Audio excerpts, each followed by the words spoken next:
Hello everyone welcome back to our channel. இன்னைக்கு வீடியோவில் யூபிஎஸ்சியில் ரீசெண்டாக இன்ட்ரடியூஸ் பண்ணியிருக்கிற யுனிவர்சல் ரிஜிஸ்ட்ரேஷன் அப்ளிகேஷன் ஃபார்ம் எப்படி வெப்சைட்டில் போய் நம்ம ரிஜிஸ்டர் பண்ணணும், நம்ம அக்கௌண்ட் எப்படி கிரியேட் பண்ணணும், அதுக்கப்புறம் ஸ்டெப் பை ஸ்டெப் எப்படி வேரியஸ் டீட்டெயில்ஸ் ஃபில் பண்ணி நம்ம நெக்ஸ்ட் ஸ்டெப் ப்ரொசீட் பண்ணி காமன் அப்ளிகேஷன் ஃபார்ம் கிரியேட் பண்ணி ஃபைனலாக இந்த எக்ஸாமினேஷனுக்கு அப்ளை பண்ணுறது அப்படின்றத டீட்டெயில்டாக பார்க்கலாம் ஸ்டூடெண்ட்ஸ்.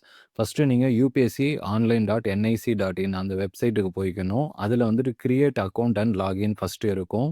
இதுக்கு நீங்கள் என்ன பண்ணணும்னா, உங்களுடைய active and working email ID provide பண்ணணும்.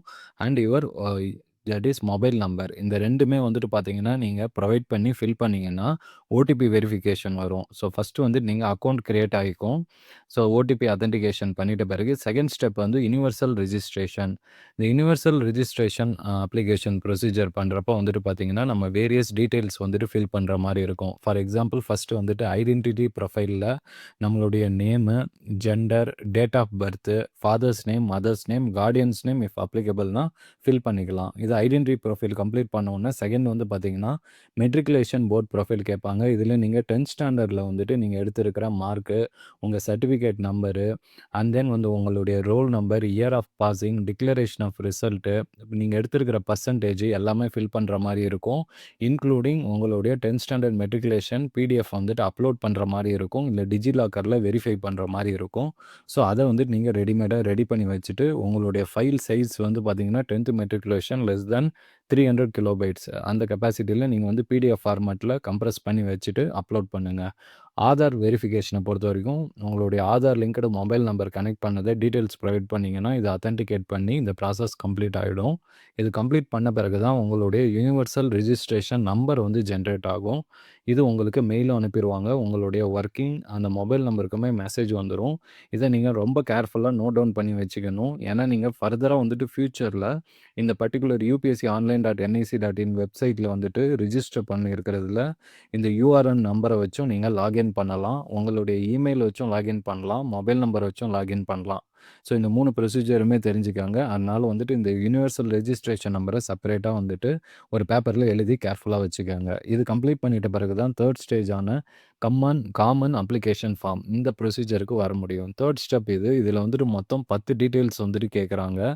ஃபஸ்ட்டு பர்சனல் ப்ரொஃபைலை பொறுத்த வரைக்கும் உங்களுடைய nationality, religion, mother tongue, state of domicile, marital status, place of birth and உங்களுடைய கண்ட்ரி, டிஸ்ட்ரிக்ட் அட்ரஸ் எல்லாமே இந்த டீட்டெயில்ஸ் ஃபில் பண்ணிடணும் ஸ்டூடெண்ட்ஸ். இது ஃபில் பண்ணிட்ட பிறகு then you can move to parents profile. இதில் ஆல்ரெடி நீங்கள் உங்களுடைய யுனிவர்சல் ரெஜிஸ்ட்ரேஷன் அப்ளிகேஷன்லேயே உங்களுடைய அப்பா அம்மா நேம் ஃபில் பண்ணியிருப்பீங்க. அது இங்கே டிஃபால்ட்டாக ஃபில் ஆகிடும். சோஷியல் கேட்டகரி ப்ரொஃபைலை பொறுத்த வரைக்கும் நீங்கள் என்ன கேட்டகரியில் வரீங்க, குறிப்பாக உங்ககிட்ட சர்டிஃபிகேட் இருக்கணும். தெளிவாக புரிஞ்சுக்காங்க. சர்டிஃபிகேட்டை பொறுத்த வரைக்கும் நீங்கள் இப்போ 2026 யூபிஎஸ்சி எக்ஸாமினேஷனுக்கு அப்ளை பண்ணுறீங்கன்னா அந்த சர்டிஃபிகேட்டோட வேலிடிட்டி டைம் ஏப்ரல் 1, 2025 இப்போ நீங்கள் இந்த அப்ளிகேஷன் க்ளோஸ் ஆகிற பிப்ரவரி மாதம் வரைக்கும் நீங்கள் இதை அப்ளிகேஷனு ஓபிசியோ இல்லை நீங்கள் இடபிள்யூஎஸ் கேட்டகரி சர்டிஃபிகேட் வாங்கிக்கலாம். வாங்கிட்டு இந்த எக்ஸாமுக்கு அப்ளை பண்ணலாம். இந்த வேலிடிட்டி டைம் பீரியடில் இருந்தால் தான் யூபிஎஸ்சி ஒத்துக்குவாங்க. சரிங்களா? தென் டிசபிலிட்டி சர்டிஃபிகேட்டில் ரிசர்வேஷன் இருந்துச்சுன்னா எஸ் போடுங்க, இல்லைனா நோ. கம்மிங் டு அட்ரஸை பொறுத்த வரைக்கும் நீங்கள் ஃபில் பண்ணிக்கலாம். எஜுகேஷன் ப்ரொஃபைல் நீங்கள் இந்தியாவில் படிச்சிங்களா, அவுட் சைடு இந்தியாவான்னு ஃபில் பண்ணிவிட்டு அவங்க டீட்டெயில்டாக கேட்குற உங்களுடைய 10th 12th மார்க்ஸு, உங்களுடைய பர்சன்டேஜு, நீங்கள் படித்த ஸ்கூலு, அண்ட் தென் நீங்கள் படித்த major subjects and degree level வரைக்கும் நீங்கள் கம்ப்ளீட்டாக எல்லா டீட்டெயில்ஸும் ஃபில் பண்ணுற மாதிரி இருக்கும்.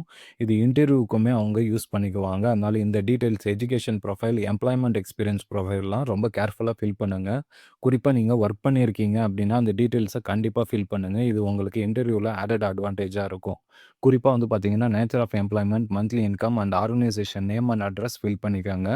அச்சீவ்மெண்ட்ஸை பொறுத்த வரைக்கும் academic achievements as well as sports achievements, extracurricular activities, hobbies எல்லாமே தெளிவாக ஃபில் பண்ணுங்கள். இதை பற்றி நான் டீட்டெயில்டாக நம்மளுடைய பிளேலிஸ்ட் காலமில் யூபிஎஸ்சி இன்டர்வியூ கைடுன்னு சொல்லி ஒரு பிளேலிஸ்ட் கொடுத்துருக்குறேன் டிப்ஸு. அந்த பிளேலிஸ்ட் காலம் ஒரு டைம் கோ த்ரூ பண்ணிக்கோங்க. அதில் நான் டீட்டெயில்டாக இந்த prizes, medals, academic sports achievements எப்படி ஃபில் பண்ணணும், இன்டர்வியூவில் கொஷின்ஸ் எப்படி ஹேண்டில் பண்ணணும் அப்படின்ற டீட்டெயில்ஸை டிஸ்கஸ் பண்ணியிருக்கேன். அதை பார்த்துட்டு ஒரு டைம் கேர்ஃபுல்லாக ஃபில் பண்ணுங்கள். ஏன்னா இந்த டீட்டெயில்ஸான achievements column and then employment experience, educational profile இந்த டீட்டெயில்ஸ் எல்லாமே இன்டர்வியூ வரைக்கும் உங்களுக்கு எடுத்துகிட்டு போயிடுவாங்க டிஃபால்ட்டாக. And coming to previous examination profile இதை பொறுத்த வரைக்கும் நீங்கள் ப்ரீவியஸாக யூபிஎஸ்சி கண்டக்ட் பண்ணுற assistant commandant, NDA, CDS, Indian engineering service, Indian economic service, forest service எக்ஸாமினேஷன்ஸ்லாம் கிளியர் பண்ணியிருந்தீங்கன்னா அதை வந்துட்டு மென்ஷன் பண்ணணும். இல்லைனா நோன் கொடுத்துடலாம். ஃபோட்டோ அண்ட் சிக்னேச்சர் பொறுத்த வரைக்கும் ரொம்ப ரொம்ப முக்கியம். ஏன்னா யூபிஎஸ்சி தெளிவாகவே வந்துட்டு அவங்க மென்ஷன் பண்ணியிருக்கிறாங்க. குறிப்பாக வந்துட்டு ஃபோட்டோவை பொறுத்தீங்கன்னா அவங்க எது எது அக்செப்ட் பண்ணுவோம், ரிஜெக்ட் பண்ணுவோம்னு சொல்லியிருக்கிறாங்க. ஃபோட்டோ அப்லோட் இன்ஸ்ட்ரக்ஷன் பொறுத்த வரைக்கும் சைஸ் ஆஃப் யுவர் ஃபோட்டோ வந்து 20 கிலோபைட்ஸ்லேருந்து 200 கிலோபைட் சைஸில் தான் இருக்கணும். அண்ட் ஃபோட்டோ வந்து ரொம்ப தெளிவாக இருக்கணும். குறிப்பாக உங்களுடைய ஃபேஸ் வந்து ஃபோட்டோவில் 75% கவரேஜ் இருக்கணும். இல்லைனா ரிஜெக்ட் பண்ணிடுவாங்க. அதனால் ரீசன்ட் ஃபோட்டோகிராஃபாக எடுங்க. ஃபோட்டோ எடுக்கிறப்பவே இந்த இம்பார்ட்டன்ட் பேராமீட்டர்ஸை ஃபோட்டோகிராஃபர் கிட்ட சொல்லிவிட்டு தெளிவாக வந்துட்டு அந்த ரிக்வயர்ட் சைஸில் ஸ்டூடியோவிலே வந்துட்டு கன்வெர்ட் பண்ணிவிட்டு அதுக்கப்புறம் வந்து அப்லோட் பண்ணுங்கள். இப்போ பார்த்தீங்கன்னா இந்த ஃபஸ்ட்டு ஃபோட்டோகிராஃப் அவங்க ரிஜெக்டட்னு சொல்கிறாங்க. ஏன்னா ரிஜெக்டட் ரீசன் வந்துட்டு ஃபேஸுடைய coverage less than 3/4 of the photo. Second ஒன்றும் பாருங்கள் ரிஜெக்டட் தான். ஏன்னா இங்கேயுமே வந்துட்டு ஃபேஸோட coverage less than 3/4 of the photo. Third one தான் அக்செப்ட் பண்ணுறாங்க. ஏன்னா மோர் தேன் 75% ஆஃப் த ஃபோட்டோவில் வந்துட்டு அவருடைய ஃபேஸ் இருக்குது. இதை தான் அக்செப்ட் பண்ணுவாங்க. இந்த ரிக்வயர்டு தேர்ட் ஃபோட்டோ ஃபார்மேட்லேயே வந்துட்டு நீங்கள் உங்களுடைய ஃபோட்டோவை அப்லோட் பண்ணணும். குறிப்பாக வந்துட்டு ஃபோட்டோடைய பேக்ரவுண்ட் டீட்டெயில்ஸும் கொடுத்துருக்குறாங்க. பிளெயின் ஒயிட்டில் தான் இருக்கணும்.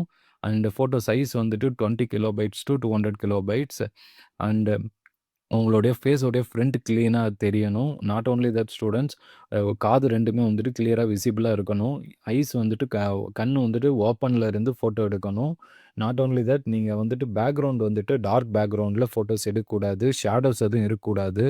அண்டு கண் வந்து மூடி இருக்கக்கூடாது. ஃபோட்டோகிராஃபில் எந்த சைனும் போட்டிருக்கக்கூடாது. நீங்கள் அப்படியே அப்லோட் பண்ணிக்கலாம் அந்த ரிக்வயர்ட் ஃபார்மேட்டில். சிக்னேச்சரை பொறுத்த வரைக்கும் 20 கிலோபைட்ஸ்லேருந்து 100 கிலோபைட் சைஸில் தான் இருக்கணும். இது வந்து பிளாக் பென் ஒரு ஒயிட் பேப்பரில் நீங்கள் எழுதி ஸ்கேன் பண்ணிவிட்டு இந்த ரிக்வயர்ட் ஃபார்மேட்டில் கம்ப்ரஸ் பண்ணி வச்சுக்கோங்க. அண்டு சிக்னேச்சரை பொறுத்த வரைக்கும் 350 பிக்சல்ஸ் டு 500 பிக்சல்ஸில் இருக்கணும்.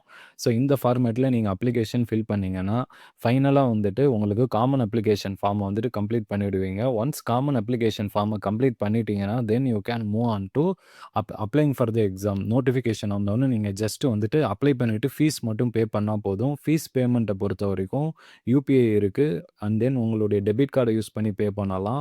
இன்டர்நெட் பேங்கிங் யூஸ் பண்ணி பே பண்ணலாம். அண்டு நீங்கள் எஸ்பிஐ பிரான்ச்சஸில் போய்ட்டு சலான் வாங்கி பே பண்ணிவிட்டு அதை ஃபில் பண்ணிக்கலாம். ஸோ இந்த மெத்தட்ஸ் எல்லாத்துக்கும் தயாராக இருந்து இந்த காமன் அப்ளிகேஷன் ஃபார்ம் வரைக்கும் நீங்கள் ஃபில் பண்ணி வச்சுருங்க ஸ்டூடெண்ட்ஸ். ஏன்னா உங்களுக்கு டைம் ஷார்ட்டேஜாக இருக்குது. யூபிஎஸ்சி எக்ஸாமினேஷன் இனிமேல் தான் வந்துட்டு நோட்டிஃபிகேஷன் வரப்போகுது இந்த 2026 எக்ஸாமினேஷனுக்கு. ஒன்ஸ் நோட்டிஃபிகேஷன் வந்தோன்னே நீங்கள் ஜஸ்ட் கிளிக் அப்ளைன்னு கொடுத்துட்டிங்கன்னா போதும். ஸோ தட் அது வரைக்கும் வந்துட்டு கம்ப்ளீட்டாக வந்துட்டு எல்லாத்தையுமே ஃபில் பண்ணி எந்த எரர்ஸும் இல்லாமல் இதை ரெடி பண்ணிவிட்டு நீங்கள் எக்ஸாமினேஷனுக்கு ப்ரிப்பேர் பண்ணுங்கள். இது தவிர உங்களுக்கு அப்ளிகேஷன் ஃபில் பண்ணுறப்ப வேறு ஏதாவது டவுட்ஸ் அண்ட் சேலஞ்சஸ் இருக்குதுன்னா மறக்காமல் நம்ம டெலகிராம் லிங்க் டிஸ்கிரிப்ஷனில் கொடுத்துருக்கோம். அதை கிளிக் பண்ணி நீங்கள் டெலகிராம் குரூப்பில் ஜாயின் பண்ணிவிட்டு நம்மளை காண்டாக்ட் பண்ணுறது மூலிமா உங்கள் டவுட்ஸையும் கிளாரிஃபை பண்ணிக்கலாம். For more such information related videos நம்ம சேனலை மறக்காமல் சப்ஸ்கிரைப் பண்ணிக்கோங்க. தேங்க்யூ.